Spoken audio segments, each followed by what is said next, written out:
Step back into the world of 90s true crime with the Unsolved Couple podcast.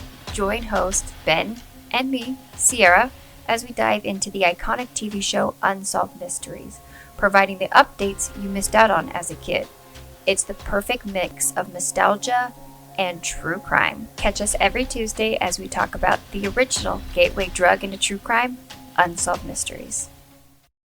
Ever wonder if the planets and stars influenced history's most notorious crimes? Then welcome to your new favorite podcast. We're Hannah and Joanna, the host of Cosmic Crimes. Every Thursday, we take the facts of a true crime story and blend it with astrology.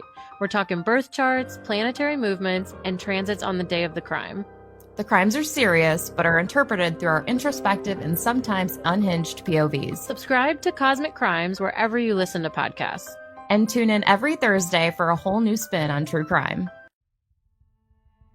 Thanks for listening to the Red Treehouse, where I tell you scary stories to keep you up at night.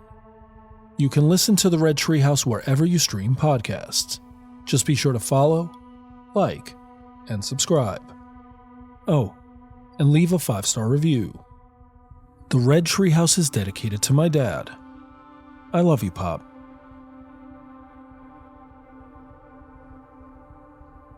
First published in 1931, Smee by A.M. Burrage is a creepy story that takes place on Christmas Eve. 12 friends gather for a thrilling game of hide-and-seek inside a dark house, and before long, they realize they've gotten more than they bargained for. So sit back, turn down the lights, pull up the covers, and pay close attention as I read Smee by A.M. Burrage. I'm your host, Will. Welcome to the Red Treehouse.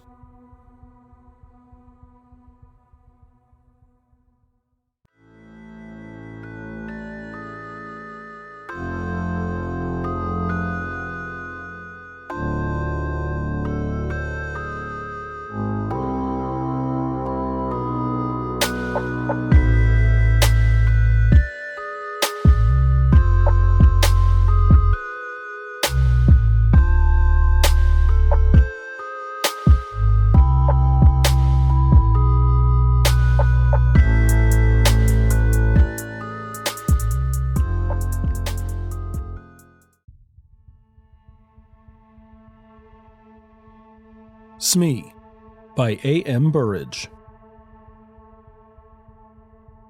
No, said Jackson with a shy little smile. I'm sorry, I won't play hide and seek. It was Christmas Eve, and there were 14 of us in the house. We had had a good dinner, and we were all in the mood for fun and games. All that is, except Jackson. When somebody suggested hide and seek, there were loud shouts of agreement. Jackson's refusal was the only one. It was not like Jackson to refuse to play a game. Aren't you feeling well? Someone asked. I'm perfectly all right, thank you, he said. But, he added with a smile that softened his refusal but did not change it, I'm still not playing hide and seek. Why not? Someone asked. He hesitated for a moment before replying. I sometimes go and stay at a house where a girl was killed. She was playing hide and seek in the dark. She didn't know the house very well. There was a door that led to the servants' staircase. When she was chased, she thought the door led to a bedroom. She opened the door and jumped, and landed at the bottom of the stairs. She broke her neck, of course. We all looked serious. Mrs. Fernley said, How terrible! And were you there when it happened? Jackson shook his head sadly. No, he said. But I was there when something else happened. Something worse. What could be worse than that? This was, said Jackson. He hesitated for a moment, then he said, I wonder if any of you have ever played a game called Smee. It's much better than hide and seek. The name comes from It's Me, of course. Perhaps you'd like to play it instead of hide and seek. Let me tell you the rules of the game. Every player is given a sheet of paper. All the sheets except one are blank. On the last sheet of paper is written Smee. Nobody knows who Smee is except Smee himself or herself. You turn out the lights, and Smee goes quietly out of the room and hides. After a time, the others go off to search for Smee, but of course, they don't know who they are looking for. When one player meets another, he challenges him by saying, "Smee." The other player answers Smee, and they continue searching. But the real Smee doesn't answer when someone challenges. The second player stays quietly beside him. Presently, they will be discovered by a third player. He will challenge and receive no answer, and he will join the first two. This goes on until all the players are in the same place. The last one to find Smee has to pay a forfeit. It's a good, noisy, amusing game. In a big house, it often takes a long time for everyone to find Smee. Perhaps you'd like to try. I'll happily pay my forfeit and sit here by the fire while you play. It sounds a good game, I remarked. Have you played it too, Jackson? Yes, he answered. I played it in the house I was telling you about. And she was there. The girl who broke... No, said someone else. He told us he wasn't there when she broke her neck. Jackson thought for a moment. I don't know if she was there or not. I'm afraid she was.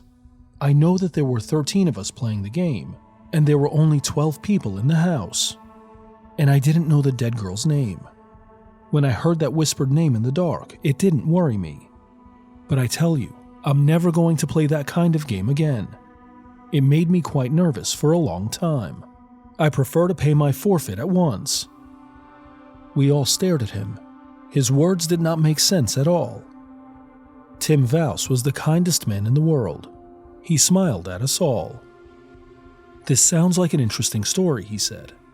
Come on, Jackson, you can tell it to us instead of paying a forfeit. Very well, said Jackson. And here is his story. Have you met the Sangstons? They are cousins of mine, and they live in Surrey. 5 years ago, they invited me to go and spend Christmas with them. It was an old house, with lots of unnecessary passages and staircases. A stranger could get lost in it quite easily. Well, I went down for that Christmas. Violet Sangston promised me that I knew most of the other guests. Unfortunately, I couldn't get away from my job until Christmas Eve. All the other guests had arrived there the previous day. I was the last to arrive, and I was only just in time for dinner. I said hello to everyone I knew, and Violet Sangston introduced me to the people I didn't know. Then it was time to go in to dinner. That is perhaps why I didn't hear the name of a tall, dark-haired, handsome girl whom I hadn't met before. Everyone was rather in a hurry, and I am always bad at catching people's names. She looked cold and clever. She didn't look at all friendly, but she looked interesting, and I wondered who she was. I didn't ask because I was sure that someone would speak to her by name during the meal. Unluckily, however, I was a long way from her at the table. I was sitting next to Mrs. Gorman, and as usual, Mrs. Gorman was being very bright and amusing. Her conversation is always worth listening to, and I completely forgot to ask the name of the dark, proud girl. There were 12 of us, including the Sangstons themselves. We were all young, or trying to be young. Jack and Violet Sangston were the oldest, and their 17-year-old son Reggie was the youngest. It was Reggie who suggested Smee when the talk turned to games. He told us the rules of the game just as I've described them to you. Jack Sangston warned us all. If you are going to play games in the dark, he said, please be careful of the back stairs on the first floor. A door leads to them, and I've often thought about taking the door off. In the dark, a stranger to the house could think they were walking into a room. A girl really did break her neck on those stairs. I asked how it happened. It was about 10 years ago before we came here. There was a party, and they were playing hide and seek. This girl was looking for somewhere to hide. She heard somebody coming, and ran along the passage to get away. She opened the door, thinking it led to a bedroom. She planned to hide in there until the seeker had gone. Unfortunately, it was the door that led to the back stairs. She fell straight down to the bottom of the stairs. She was dead when they picked her up. We all promised to be careful. Mrs. Gorman even made a little joke about living to be 90. You see, none of us had known the poor girl. and we did not want to feel sad on Christmas Eve. Well, we all started the game immediately after dinner. Young Reggie Sangston went round making sure all the lights were off, and in the sitting room where we were. We then prepared 12 sheets of paper. 11 of them were blank, and one of them had Smee written on it. Reggie mixed them all up, then we each took one. The person who got the paper with Smee had to hide.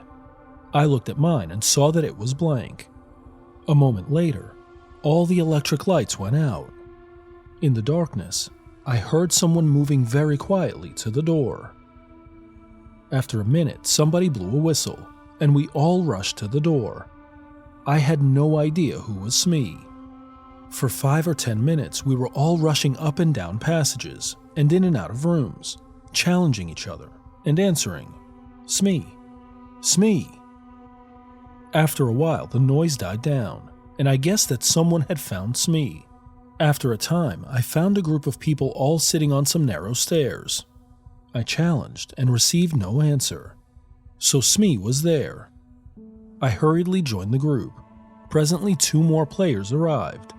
Each one was hurrying to avoid being last. Jackson Sangston was last and was given a forfeit. "I think we're all here now, aren't we?" he remarked. He lit a match, looked up the staircase, and began to count. 9, 10, 11, 12, 13, he said and then laughed. "That's silly. There's one too many." The match went out and he lit another and began to count. He got as far as 12. Then he looked puzzled. "There are 13 people here," he said. "I haven't counted myself yet." "Oh, nonsense," I laughed. "You probably began with yourself, and now you want to count yourself twice." His son took out his electric torch. It gave a better light than the matches, and we all began to count. Of course, there were 12 of us. Jack laughed. "Well," he said, "I was sure I counted 13 twice." From halfway up the stairs, Violet Sangston spoke nervously. "I thought there was somebody sitting 2 steps above me. Have you moved, Captain Ransom?" The captain said that he hadn't. "But I thought there was somebody sitting between Mrs. Sangston and me." Just for a moment, there was an uncomfortable something in the air. A cold finger seemed to touch us all. For that moment, we all felt that something odd and unpleasant had just happened, and was likely to happen again. Then we laughed at ourselves and at each other, and we felt normal again. There were only 12 of us, and that was that. Still laughing, we marched back to the sitting room to begin again. This time, I was Smee. Violet Sangston found me while I was searching for a hiding place. That game didn't last long. Soon there were 12 people and the game was over. Violet felt cold and wanted her jacket. Her husband went up to their bedroom to fetch it. As soon as he'd gone, Reggie touched me on the arm. He was looking pale and sick. "Quick," he whispered. "I've got to talk to you. Something horrible has happened." We went into the breakfast room. "What's the matter?" I asked. "I don't know. You were Smee last time, weren't you?" Well, of course I didn't know who Smee was. While Mother and the others ran to the west side of the house and found you, I went east. There's a deep clothes cupboard in my bedroom. It looked like a good hiding place. I thought that perhaps Smee might be there. I opened the door in the dark and touched somebody's hand. "Smee," I whispered. There was no answer. I thought I'd found Smee. Well, I don't understand it, but I suddenly had a strange cold feeling. I can't describe it, but I felt that something was wrong, so I turned on my electric torch and there was nobody there. Now I am sure I touched a hand, and nobody could get out of the cupboard because I was standing in the doorway. What do you think? "You imagine that you touched a hand," I said. He gave a short laugh. "I knew you would say that," he said. "Of course I imagined it. That's the only explanation, isn't it?" I agreed with him. I could see that he still felt shaken. Together we returned to the sitting room for another game of Smee. The others were all ready and waiting to start again. We'll continue with the story right after this quick ad break. Perhaps it was my imagination, although I'm almost sure that it was not. But I had a feeling that nobody was really enjoying the game anymore, but everyone was too polite to mention it. All the same, I had the feeling that something was wrong. All the fun had gone out of the game. Something deep inside me was trying to warn me. "Take care," it whispered. "Take care." There was some unnatural, unhealthy influence at work in the house. Why did I have this feeling? Because Jack Sangston had counted 13 people instead of 12? Because his son imagined he had touched someone's hand in an empty cupboard? I tried to laugh at myself, but I did not succeed. Well, we started again. While we were all chasing the unknown Smee, we were all as noisy as ever. But it seemed to me that most of us were just acting. We were no longer enjoying the game. At first I stayed with the others, but for several minutes no Smee was found. I left the main group and started searching on the first floor at the west side of the house. And there, while I was feeling my way along, I bumped into a pair of human knees. I put out my hand and touched the soft, heavy curtain. Then I knew where I was. There were tall, deep windows with window seats at the end of the passage. The curtains reached to the ground. Somebody was sitting in a corner of one of the window seats, behind a curtain. Aha, I thought. I've caught Smee. So I pulled the curtain to one side and touched a woman's arm. It was a dark, moonless night outside. I couldn't see the woman sitting in the corner of the window seat. "Smee," I whispered. There was no answer. When Smee is challenged, he or she does not answer. So I sat down beside her to wait for the others. Then I whispered, "What's your name?" And out of the darkness beside me, the whisper came, "Brenda Ford." I did not know the name, but I guessed at once who she was. I knew every girl in the house by name except one. And that was the tall, pale, dark girl. So here she was sitting beside me on the window seat, shut in between a heavy curtain and a window. I was beginning to enjoy the game. I wondered if she was enjoying it too. I whispered one or two rather ordinary questions to her and received no answer. Smee is a game of silence. It is a rule of the game that the person or persons who have found Smee have to keep quiet. This, of course, makes it harder for the others to find them. But there was nobody else about. I wondered, therefore, why she was insisting on silence. I spoke again and got no answer. I began to feel a little annoyed. Perhaps she is one of those cold, clever girls who have a poor opinion of all men, I thought. She doesn't like me and is using the rules of the game as an excuse for not speaking. Well, if she doesn't like sitting here with me, I certainly don't want to sit here with her. I turned away from her. I hope someone finds us soon, I thought. As I sat there, I realized that I disliked sitting beside this girl very much indeed. That was strange. The girl I had seen at dinner had seemed likable in a cold kind of way. I noticed her and wanted to know more about her, but now I felt really uncomfortable beside her. The feeling of something wrong, something unnatural, was growing. I remember touching her arm, and I trembled with horror. I wanted to jump up and run away. I prayed that somebody else would come along soon. Just then, I heard light footsteps in the passage. Somebody on the other side of the curtain brushed against my knees. The curtain moved to one side, and a woman's hand touched my shoulder. "Smee," whispered a voice that I recognized at once. It was Mrs. Gorman. Of course, she received no answer. She came and sat down beside me, and at once I felt very much better. "It's Tony Jackson, isn't it?" she whispered. "Yes," I whispered back. "You're not Smee, are you?" "No, she's on my other side." She reached out across me. I heard her fingernails scratch a woman's silk dress. "Hello, Smee. How are you? Who are you? Oh, is it against the rules to talk?" "Never mind, Tony. We'll break the rules." "Do you know, Tony, this game is beginning to annoy me a little. I hope they aren't going to play it all evening. I'd like to play a nice, quiet game, all together beside a warm fire." "Me too," I agreed. "Can't you suggest something to them? There's something rather unhealthy about this particular game. I'm sure I'm being very silly, but I can't get rid of the idea that we've got an extra player, somebody who ought not to be here at all."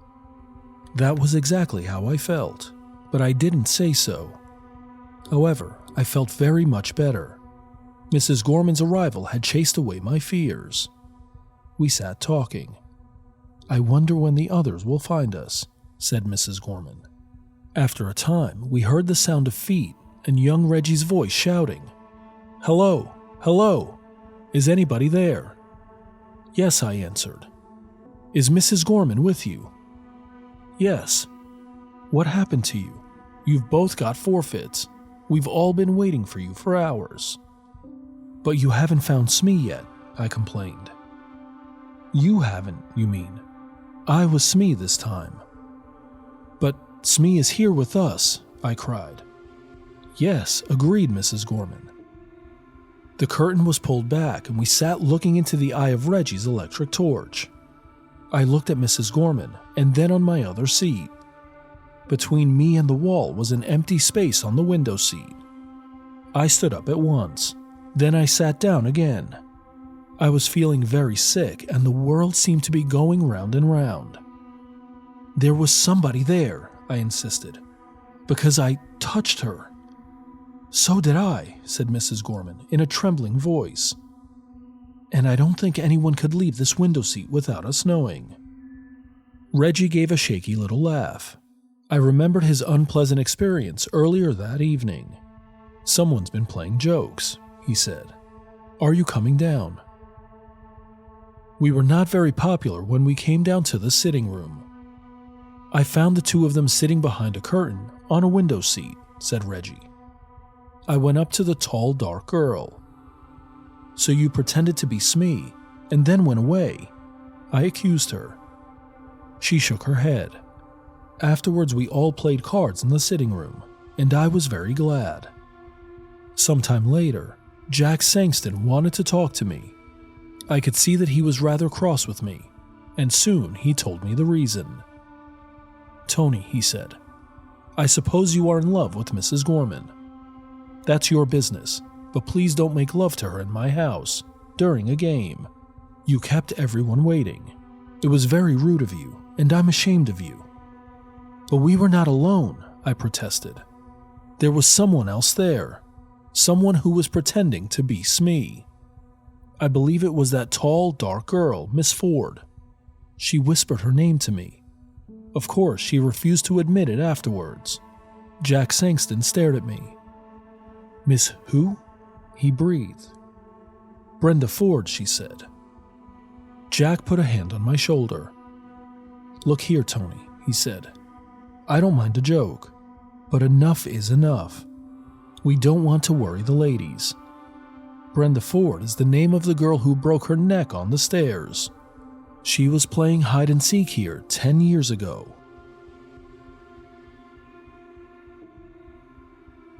What did you think of this terrific short horror story? Comment or email redtreehousepod@gmail.com. As we turn down the lights on this episode, join me next time as we continue exploring our strange and scary world. I'm your host, Will. Thanks for joining me in the Red Treehouse.